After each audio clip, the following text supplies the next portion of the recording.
de salud pública. Allí trabajan temáticas que tienen que ver con derechos humanos, con ética, con ciudadanía, con migración, con acceso a lo sanitario a grupos en situación de vulnerabilidad social y de atención a la diversidad. AMETS también ha participado en grupos de trabajo a nivel internacional sobre la despatologización de la transexualidad y derechos humanos de las personas trans. Y nada, yo os dejo aquí con su ponencia. Bueno, muchas gracias, Ainhoa, por tu presentación. Muchas gracias a todos vosotros por vuestra asistencia aquí. Yo voy a hablar hoy del tema de acceso sanitario desde una perspectiva de derechos humanos. Y os voy a invitar a hacer conmigo un recorrido por ese marco internacional de derechos humanos.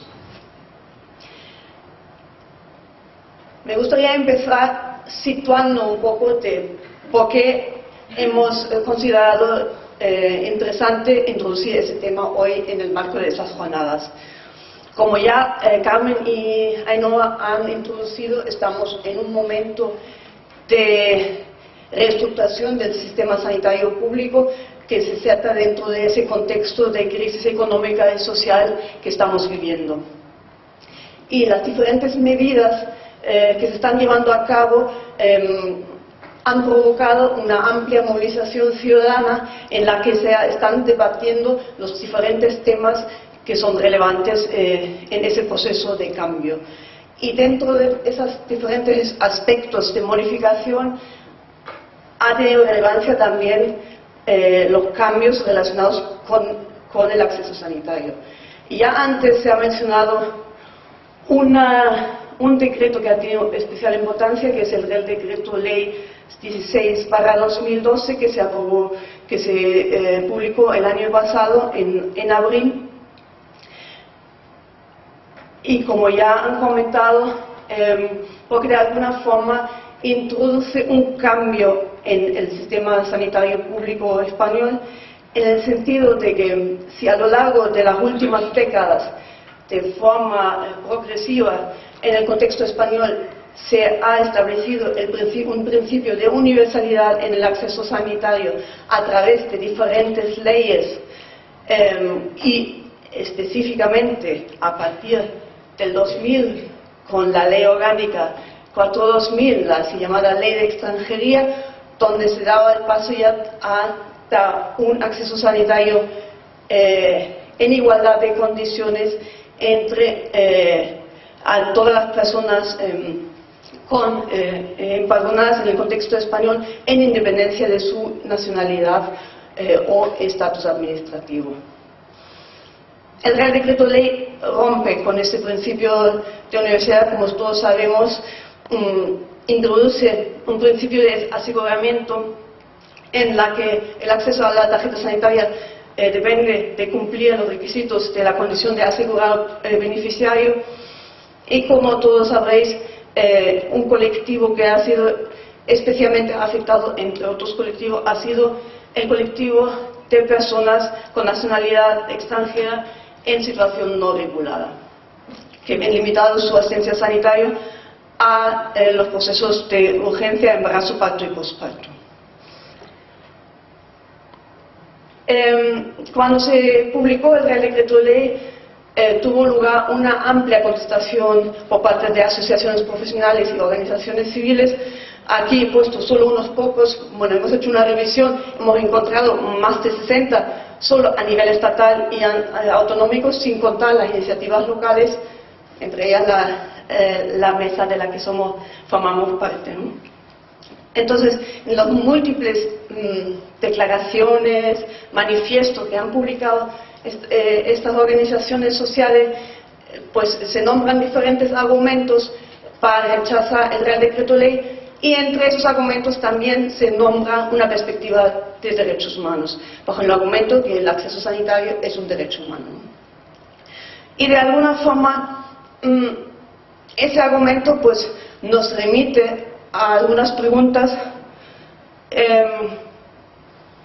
que si a lo largo de los últimos años de alguna forma el acceso sanitario era algo garantizado, pues ahora esta situación de de reestructuración nos hace plantear, bueno, en qué medida el acceso sanitario es un derecho humano. ¿De qué hablamos cuando hablamos de derecho a la salud, de derecho al disfrute del más alto nivel de salud posible o derecho a la asistencia sanitaria? Y de alguna forma los colectivos sociales han utilizado el marco de derechos humanos como un argumento para sustentar sus demandas, pero también ha hecho una revisión crítica de ese marco de derechos humanos en el sentido como decir, bueno, realmente qué alcance tienen los principios que se nombran en ese discurso y en qué medida realmente garantizan el acceso a la atención sanitaria pública y especialmente para grupos en situación de vulnerabilidad social, entre ellos la población migrante.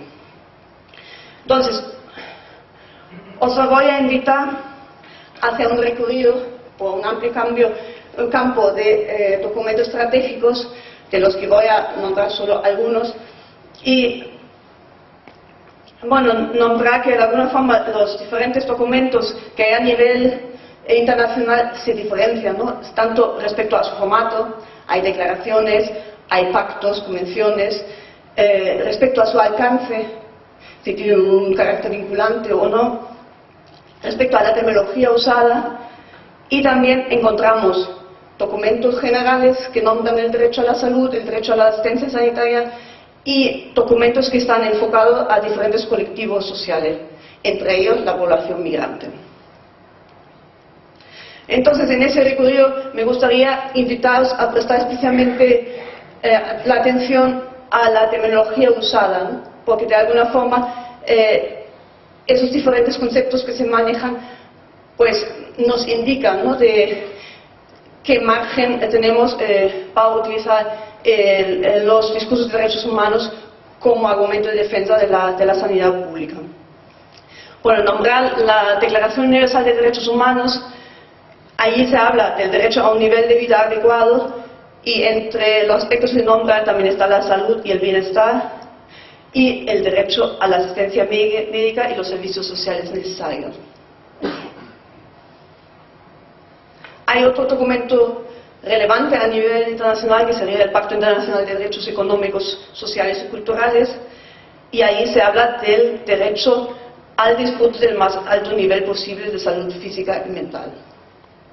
En ese caso se trata de un pacto firmado por un amplio número de países que de alguna forma tiene un carácter vinculante, y además existe un comité de derechos económicos, sociales y culturales que tiene la función de vigilar el cumplimiento del pacto y además emite una serie de documentos que de alguna forma son comentarios de los diferentes artículos del pacto.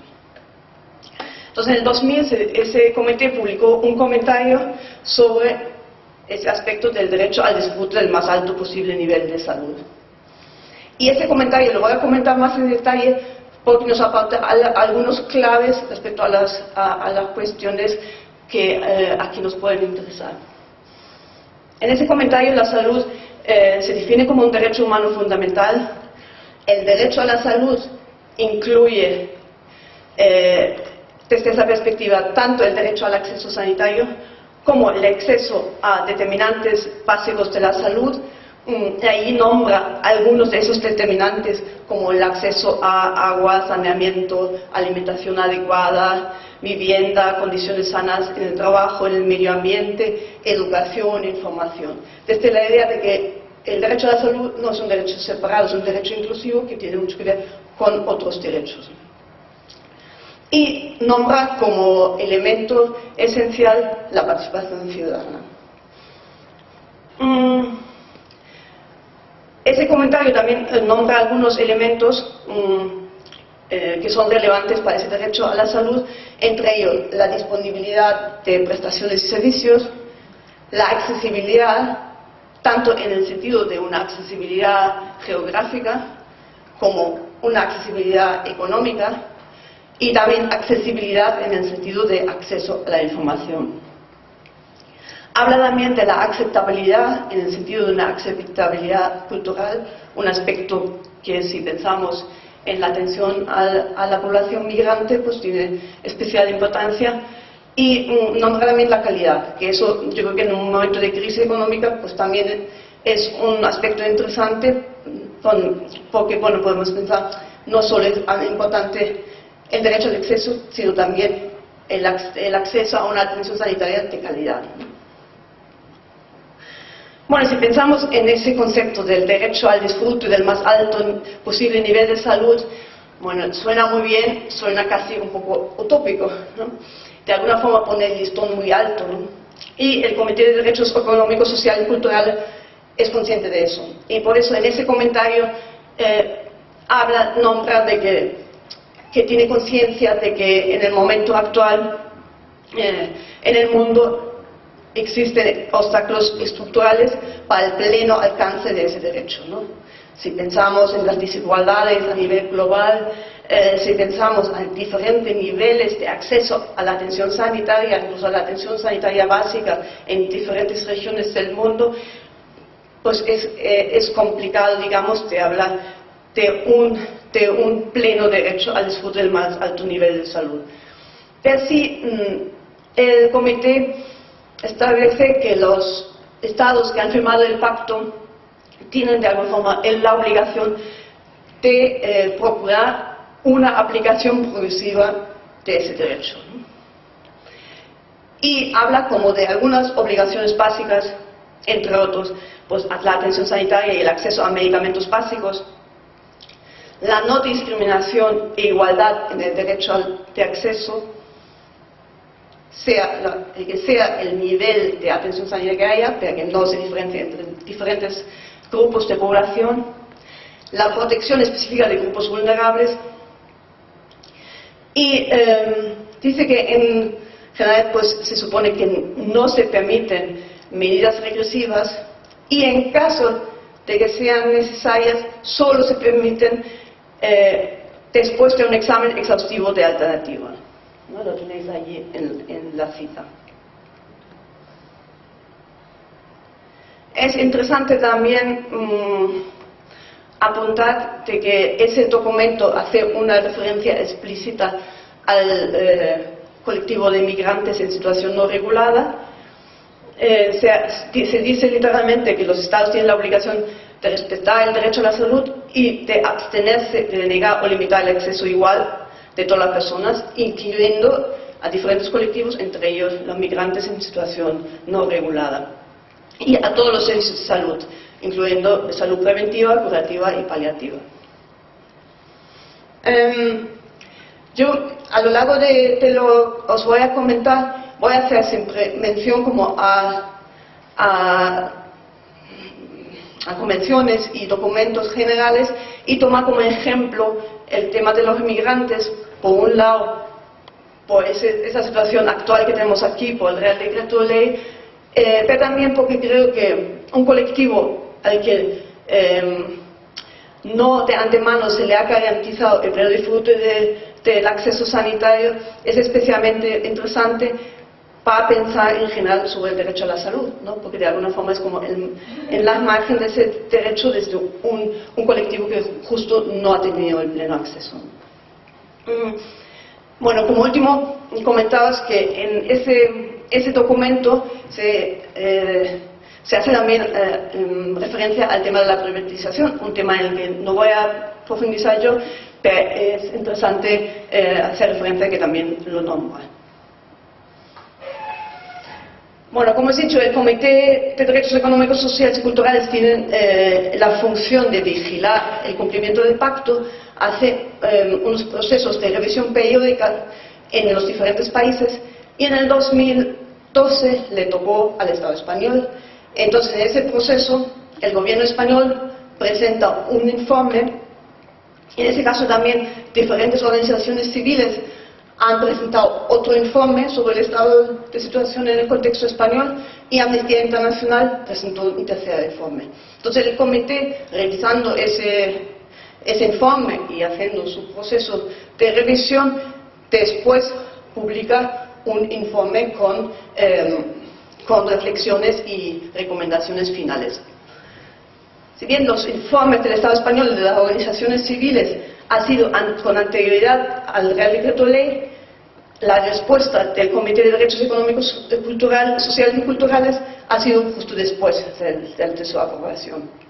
Y en el informe final, el Comité expresa su preocupación por la limitación del derecho de acceso sanitario de las personas migrantes en situación no regular y recomienda al Estado español a mantener el principio de universalidad y te da un acceso sanitario a todas las personas, cualquiera sea su situación legal.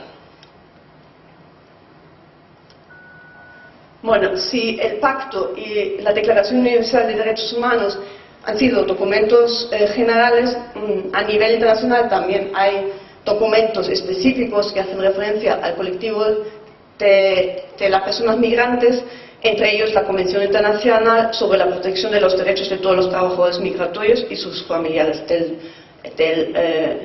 1990. Ahí habla del derecho a recibir cualquier tipo de atención médica urgente en igualdad de trato con los nacionales del Estado.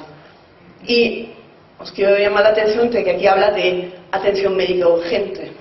Una de las críticas a ese marco internacional de derechos humanos es que, bueno, que tendremos que definir qué se entiende de atención médica urgente, ¿no? Entonces, bueno, allí vemos como, si bien en todos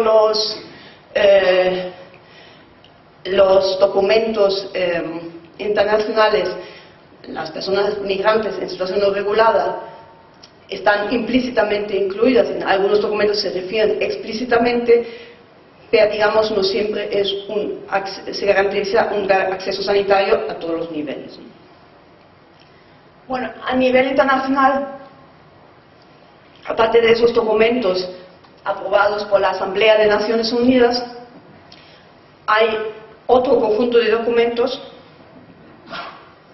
emitidos por la Organización Mundial de la Salud, que de alguna forma aporta un conjunto de marcos teóricos que tienen que ver con el derecho a la salud y con un marco de derechos humanos.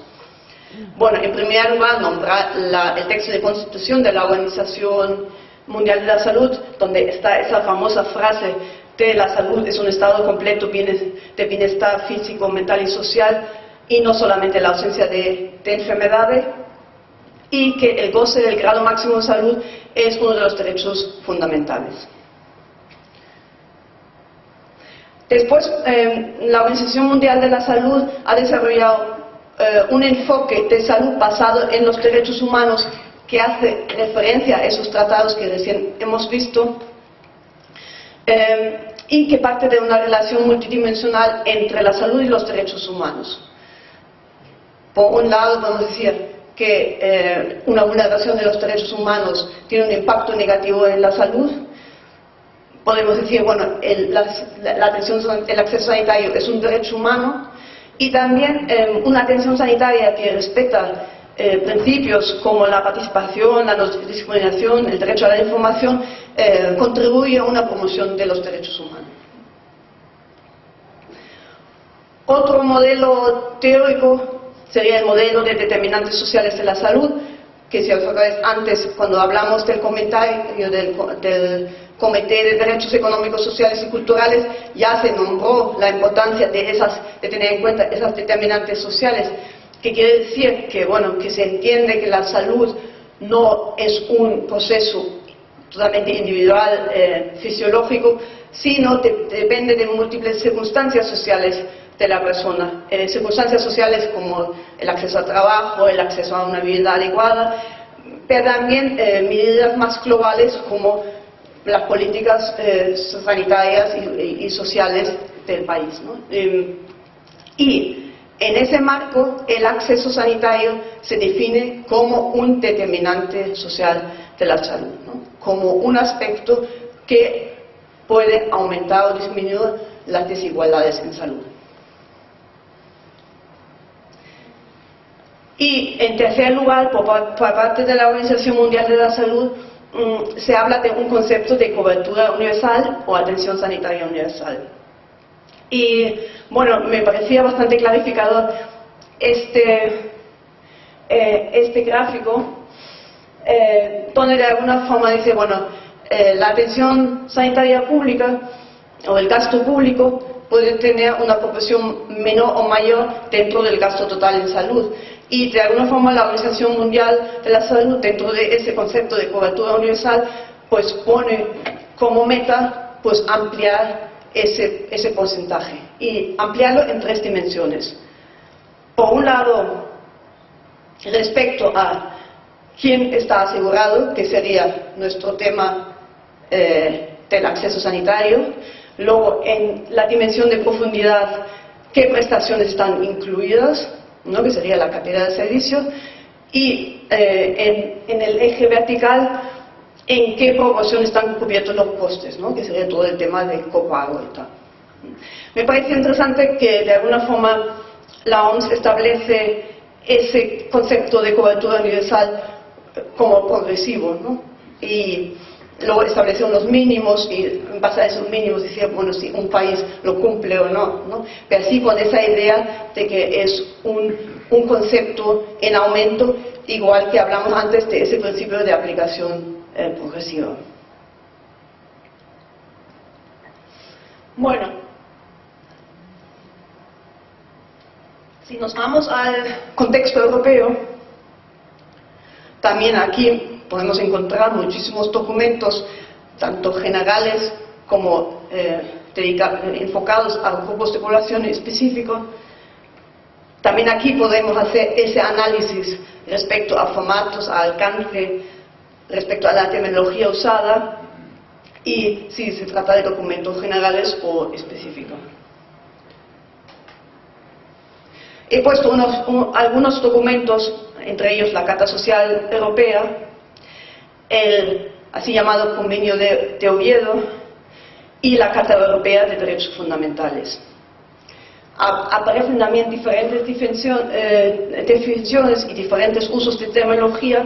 Me gustaría llamaros especialmente la atención sobre un aspecto que ahí la Comunidad Europea, el Consejo de Europa, el Parlamento Europeo, pues introduce de alguna forma unas matizaciones. Por ejemplo, en el segundo documento habla de que los Estados, teniendo en cuenta las necesidades de la sanidad y los recursos disponibles, adoptarán las medidas adecuadas, ¿no? De alguna forma ahí abre un margen para los diferentes países según su situación, ¿no? Y lo mismo en la Carta Europea de Derechos Fundamentales habla de que toda persona tiene derecho a la prevención sanitaria y a beneficiarse de la atención sanitaria en las condiciones establecidas por las legislaciones y prácticas nacionales, ¿no? De aquí también, de alguna forma, el Parlamento Europeo, el Consejo de Europa, pues toma una función de emitir recomendaciones, pero sin obligar a los Estados, ¿no?, de un nivel de acceso sanitario, ¿no?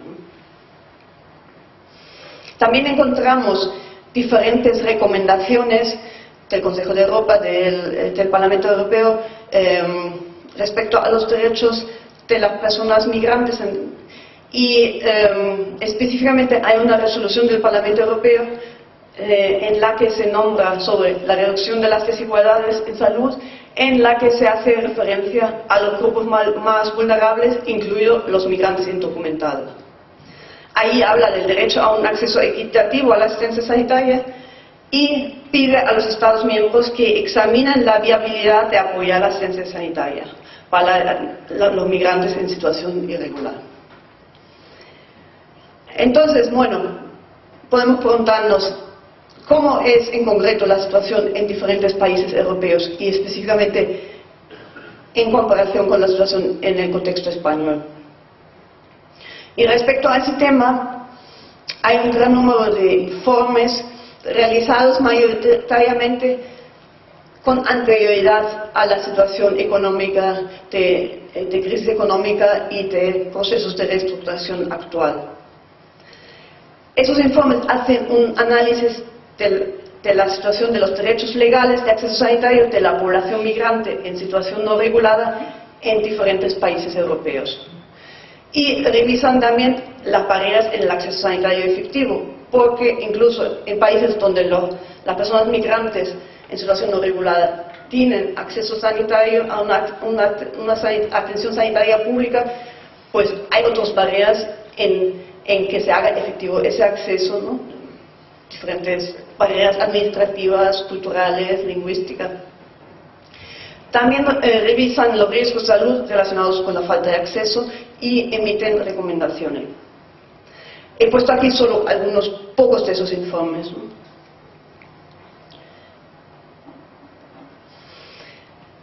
Y si miráis ese mapa realizado por la Agencia de Derechos Fundamentales de la Unión Europea en el 2011, quiere decir anterior al Real Decreto Ley en el contexto español, pues vemos un mapa de esa situación de acceso sanitario de las personas migrantes en situación no regulada. La agencia distingue entre 4 situaciones. Por un lado, en el morado, aquí más oscuro, los países que solo permiten acceso a una atención a urgencia de este colectivo. Después estaría una de las situaciones específicas de Alemania, donde hay un acceso sanitario más allá de urgencia, pero los profesionales sanitarios tienen la obligación de denunciar el estatus irregular de la persona, con lo cual podéis imaginar una barrera para el acceso sanitario.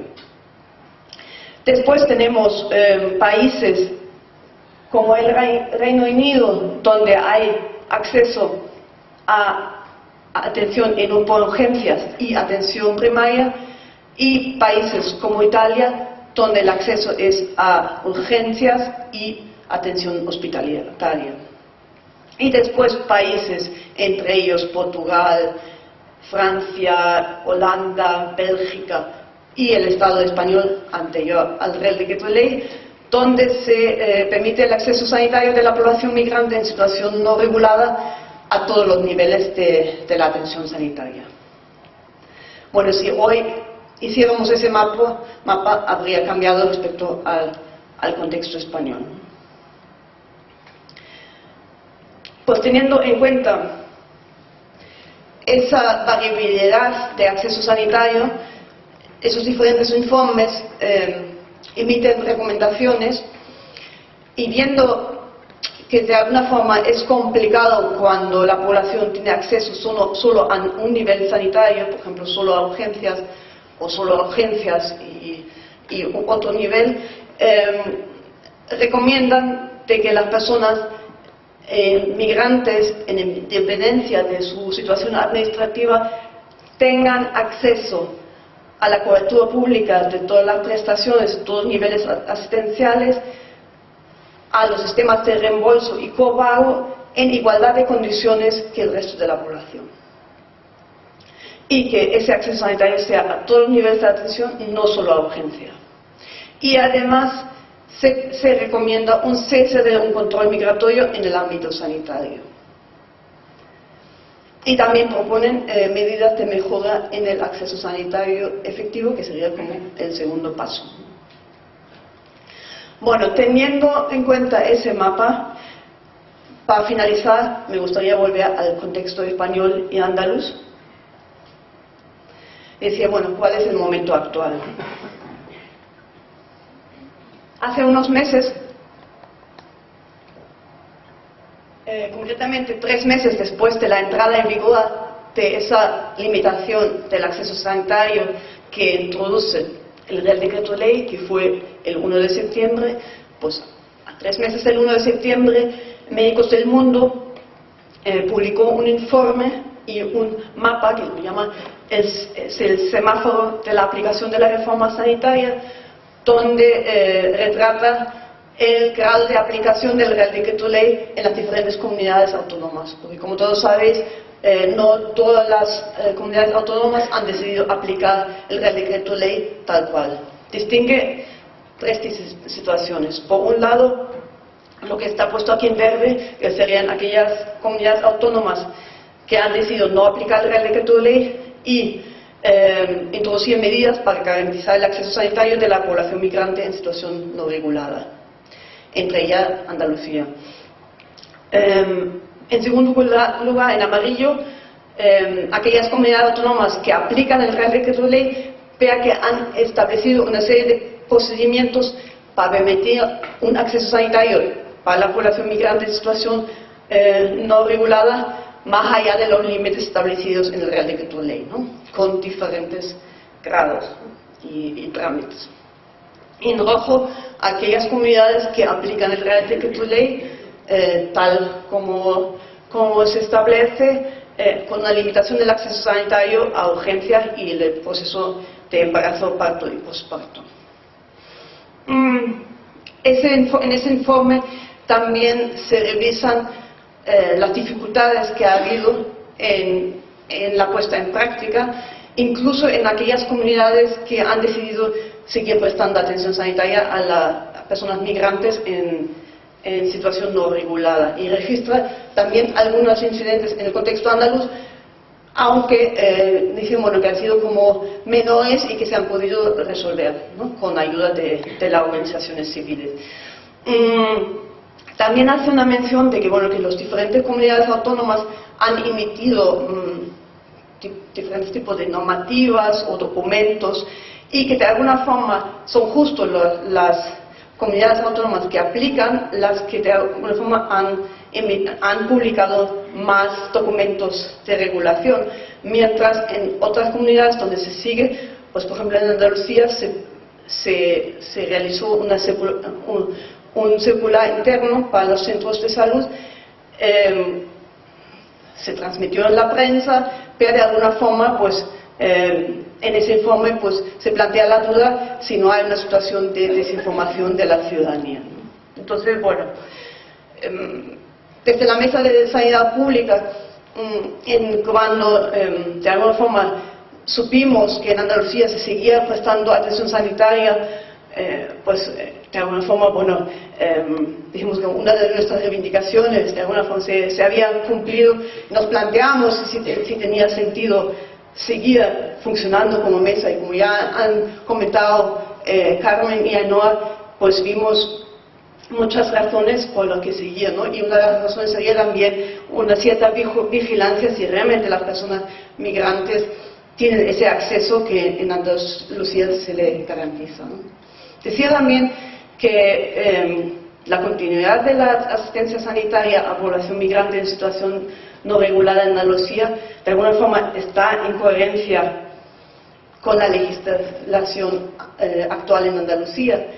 Si echamos un vistazo al Estatuto de Andalucía, aprobado en 2007, establece como titulares de la ley a todas las personas con vecindad administrativa en Andalucía, y habla de un acceso al sistema sanitario de carácter universal. Y la ley de Salud Pública de Andalucía, aprobada en 2011, establece como titulares a toda la población en Andalucía. Para finalizar este recorrido por el marco de los derechos humanos, de alguna forma sigue habiendo preguntas y reflexiones abiertas, ¿no? Respecto al alcance de un marco internacional de derechos humanos, respecto a lo que significa el derecho a la salud en un momento de crisis económica, y también remite a una reflexión sobre el concepto de ciudadanía.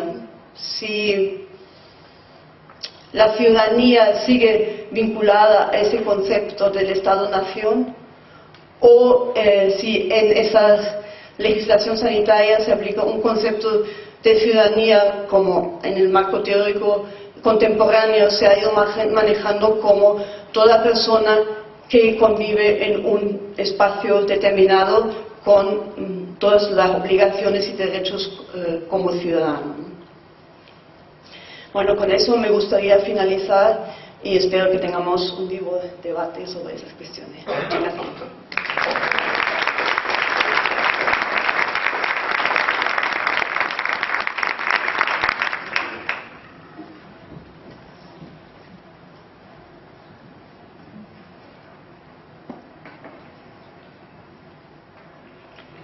Muchas gracias, Amel, por la intervención. Vamos a empezar una ronda de preguntas.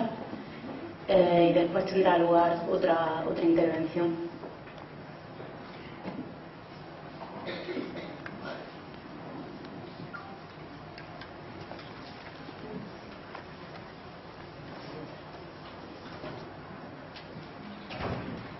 Hola.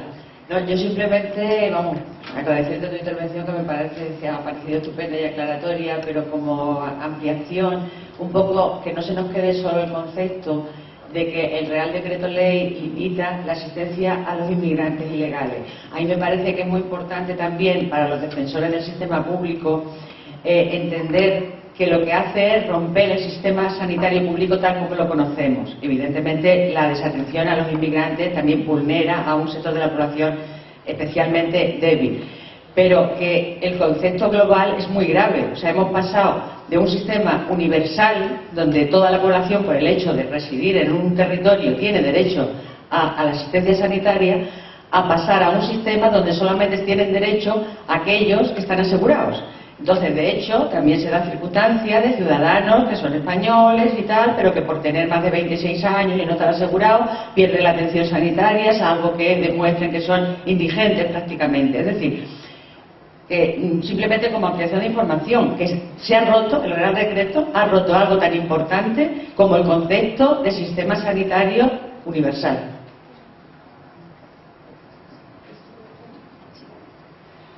Bueno, totalmente de acuerdo, y aquí nos hemos enfocado en el tema de los migrantes, pero está claro que el cambio ha sido mucho más global. Como tú apuntas, un cambio de concepto es muy diferente, ¿no?, si hablamos de un acceso universal o si hablamos un acceso regulado a esa condición de asegurado beneficiario.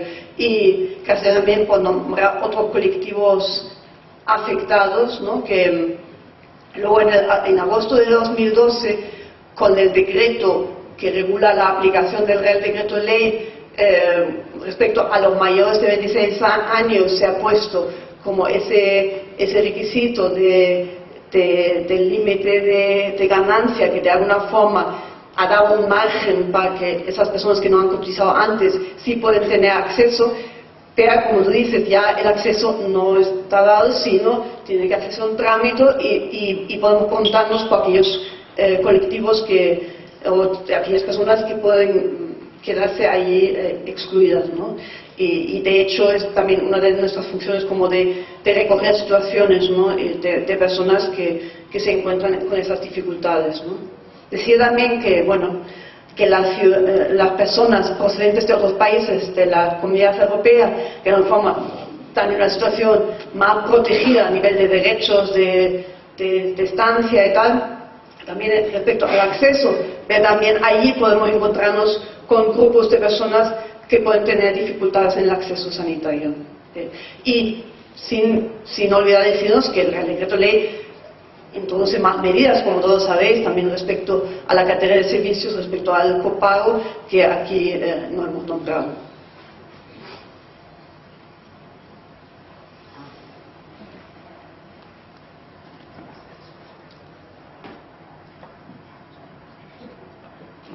¿Lo vais a nombrar?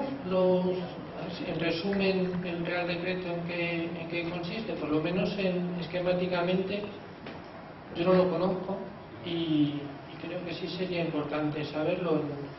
En otras ocasiones, pues vamos, no solo en sanidad, pero en recortes en general, pues la gente, la ciudadanía, pues no tiene conocimiento de lo que está pasando y hasta que no le afecta, pues no hace valer ni su voto, ni su voz, ni nada.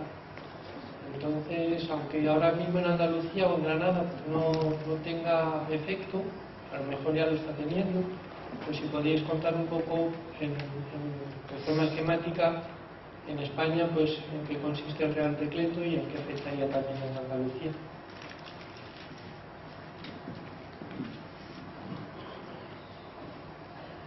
Bueno, no sé que si en próximas intervenciones eso se va a explicar más, pero bueno, por si acaso te doy un resumen. El Real Decreto Ley tiene varios capítulos. El primer capítulo hace referencia a esa regulación del acceso sanitario, donde introduce lo que acaba de decir la compañera, pues esa diferenciación, ese acceso, esa condición de asegurado y beneficiario, ¿no? Con una serie de requisitos de la condición de asegurado y de la condición de beneficiario, y aquellas personas excluidas, ¿no? Y ahí nombra las personas migrantes en situación irregular. También decir que ese tema, que de alguna forma es un apartado en el Real Decreto Ley a nivel público, es el que ha tenido con mucho debate público, ¿no?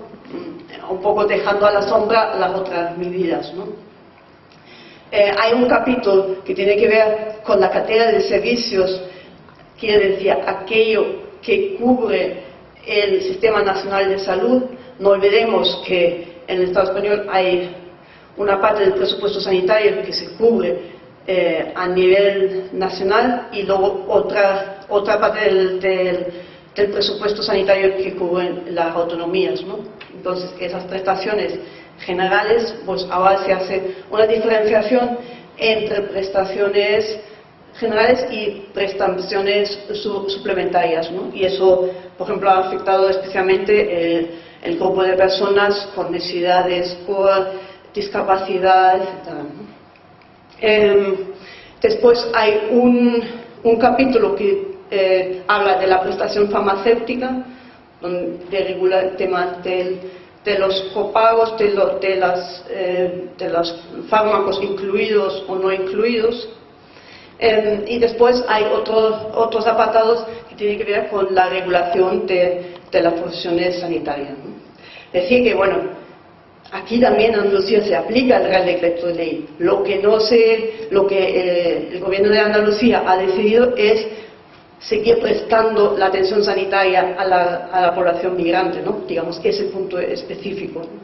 Y en respecto a ese punto específico, de alguna forma se sigue haciendo lo que se hizo desde 1999, que es emitir una tarjeta de reconocimiento temporal de la asistencia sanitaria, que se tramite a través de los centros de salud, y también algunas ONGs como Andalucía Acoge o como Cruz Roja, pues pueden hacer ese trámite, ¿no? de emitir esa tarjeta con la que la persona migrante, aunque no tenga permiso de residencia, pues tiene acceso a la atención sanitaria en Andalucía, ¿no? Si va a otra comunidad, pues esa tarjeta no sería aplicable.